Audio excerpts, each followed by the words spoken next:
गणपती बाप्पा।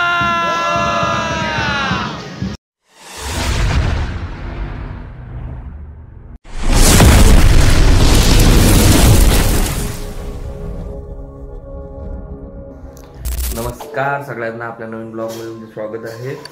आज आहे गणपती आणि गौरी विसर्जनाचा शेवटचा दिवस।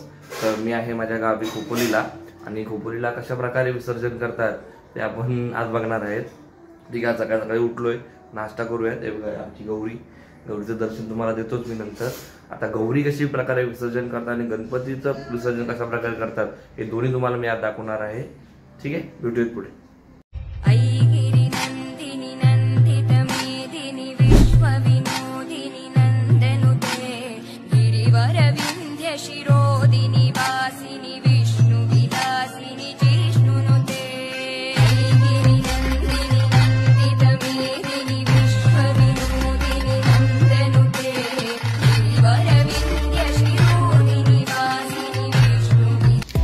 नमस्कार सगळ्यांना।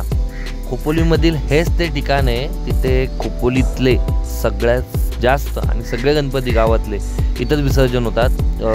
हे शंकर मंदिर हे तुम्हाला दिसतंय, ते शंकर मंदिर आहे, खूप प्रसिद्ध मंदिर आहे। आणि आता तुम्ही बघू शकता इथं काहीच गर्दी नाही आहे, आणि जेव्हा गणपती विसर्जन चालू होईल तेव्हाची गर्दी तुम्ही बघाल पुढे। आज आपण येथे आगाडा आणि दुर्गाचा आपण हार बनवत आहोत। हा आगाडा आहे आणि हा आपण दुर्वा घेतलेला आहे, आणि याची आपण आज विसर्जनाच्या निमित्त गौरीसाठी आपण एक हार बनवत आहोत या दोन्ही साहित्याचा।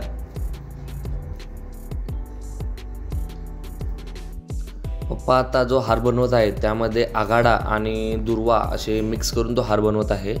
ती खूप जुनी परंपरा चालत आलेली आहे आणि तीच आम्ही सगळे परंपरा फॉलो करत आहे। आणि त्यामध्ये आता ते कशा प्रकारे हार बनवत आहेत ते तुम्ही व्हिडिओमध्ये पाहू शकता।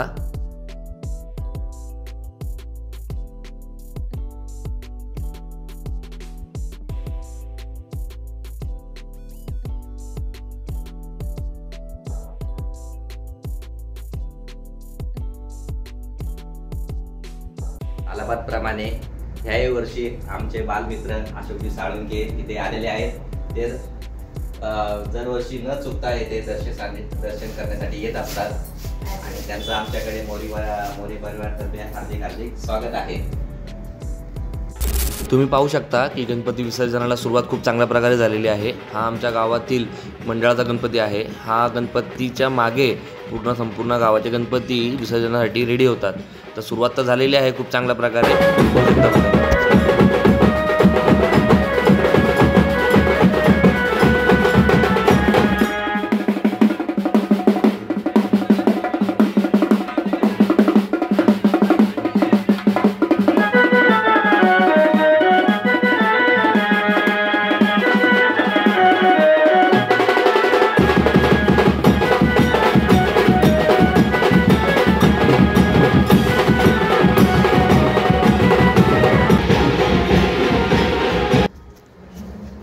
फायनली आता विसर्जनाला सुरुवात झालेली आहे, आणि आता आम्ही सुद्धा आमचं गौरीचं विसर्जनाची सुरुवात करत आहे।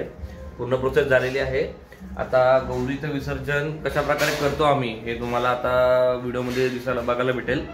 म्हणजे आम्ही मूर्ती पूर्णपणे विसर्जन नाही करत, काही त्याचे आहेत म्हणजे दिलेले आहेत तेवढंच आम्ही विसर्जन करतो, आणि नेहमीप्रमाणे सर्वप्रमाणे आमची गौरी अशी तुम्हाला बघायला भेटेल। आता बघूया प्रोसेस काय आहे आणि कसं करता येईल। आता तुम्ही वाजयंत्री बघून समजले असतील तुम्हाला की चालू झालेलं आहे सगळं। आता एक घरातले गणपती चालू झाले की तिकडनं एक लाईनीनी सगळे विसर्जनाला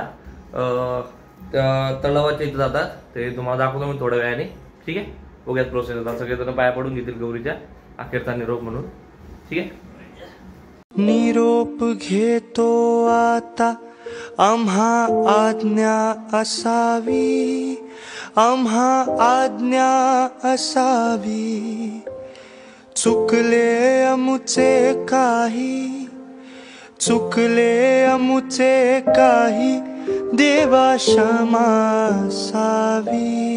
तुम्ही बघितलं असाल आता पूर्ण गौरीचं जे होतं म्हणजे फेस झालं, आणि जेवढे दागिने वगैरे आता ती प्रोसेस होऊन जाईल काढायची. आता जे आमच्या चिमुकल्या भावाने या चिमुकल्या भाऊ आमचा त्यांनी सगळं काही व्यवस्थितपणे काढलेलं आहे. ते आता व्यवस्थितपणे ठेवून देण्यात येईल की पुढच्या वर्षीसाठी. आणि जे बाकीचे जे आपण विसर्जन करतो त्याचं सामान हे त्या ह्याच्यामध्ये तळाची तिथं जाऊन आम्ही विसर्जन करतो. तिथे एक स्पेशल जागा दिलेली आहे, तिथं आम्ही विसर्जन करून ठेवून देतो. आता तुम्हाला एवढं तर समजलं असेल की गौरीचं विसर्जन आम्ही कशा प्रकारे करतो. तर आता आपण हे पाहूया की गणपतीचं विसर्जन कसं होतं. हे माझ्या मित्राचं म्हणजे माझ्या भावाचं घर आहे, तर तिथूनच आपण सुरुवात करूयात की तुम्हाला समजेल की गणपतीचं विसर्जन कशा प्रकारे आणि कुठून करण्यात येतं आणि त्यासाठी किती मजा येते विसर्जन करताना ते पण आपण बघूयात. चला.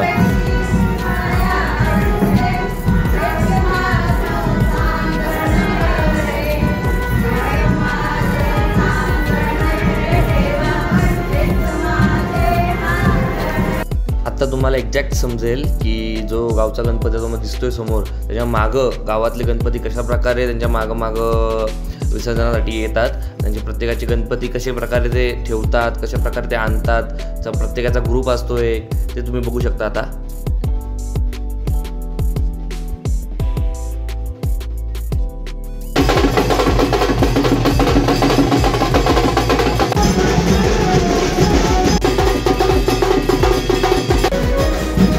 यामध्ये तुम्हाला लगेच समजून येईल की प्रत्येकाचे गणपती प्रत्येकाच्या म्हणजे गाडीवर ठेवलेले असतात ग्रुपचे, आणि प्रत्येकजण हा लाईनीत गणपती विसर्जन करण्यासाठी पुढे पुढे पुढे पुढे चालत राहतात.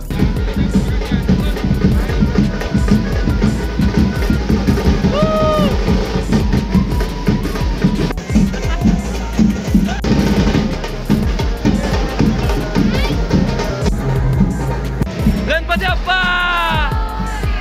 गणपती बाप्पा.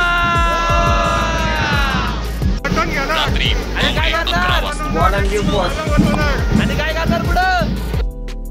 अरे कहना क्या चाहते हो? थोडंसं तुम्हाला अजून क्लिअर होण्यासाठी थोडासा टॉप व्ह्यू घेतलेला आहे आपण, त्यावर ते तुम्हाला लगेच समजून येईल की रांग गणपतीची किती लांबपर्यंत जाते बघायला भेटते. बघा तुम्ही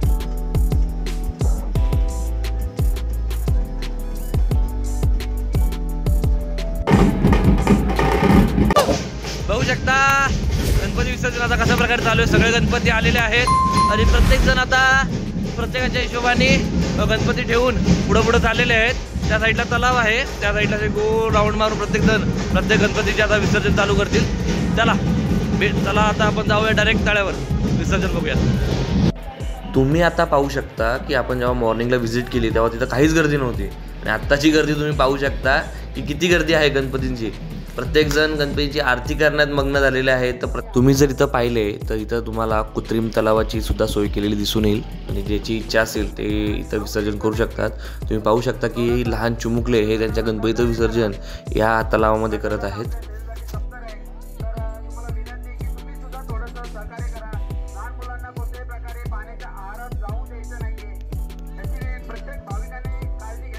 गणपतीचे विसर्जन करण्याआधी प्रथम गणपतीची आरती केली जाते आणि सगळे काही सेम तेच करत आहेत. गणपतीची आरती करून झाल्यानंतर गणपतीला तलावाच्या इथं नेले जाते विसर्जनासाठी. पाहू शकता तुम्ही गर्दी किती झालेली आहे आणि प्रत्येकजण गणपतीचे विसर्जन करण्यात मग्न झालेले आहेत. एवढी गर्दी असताना सुद्धा कधीही याआधी इथं कोणत्याही प्रकारची इजा झालेली नाही आहे. हे म्हणजे खूप मोठं कारण आहे. त्यामुळे गणपती हे सगळ्यांची रक्षा करतच असतात हे तुम्हाला दिसत आहे. हा आमचा आहे मंडळाचा गणपती. तुम्ही पाहू शकता विसर्जन करण्यासाठी किती मुले त्यांना सपोर्ट करतायत.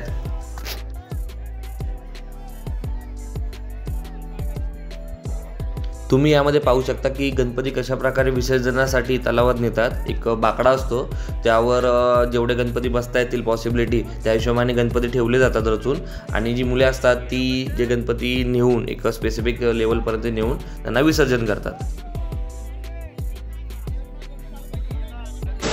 ही समिंदराची लाट देवा पाहते तुमची वाट, ढोल ताशाच्या या गजरात देव निघाले थाटा माटात.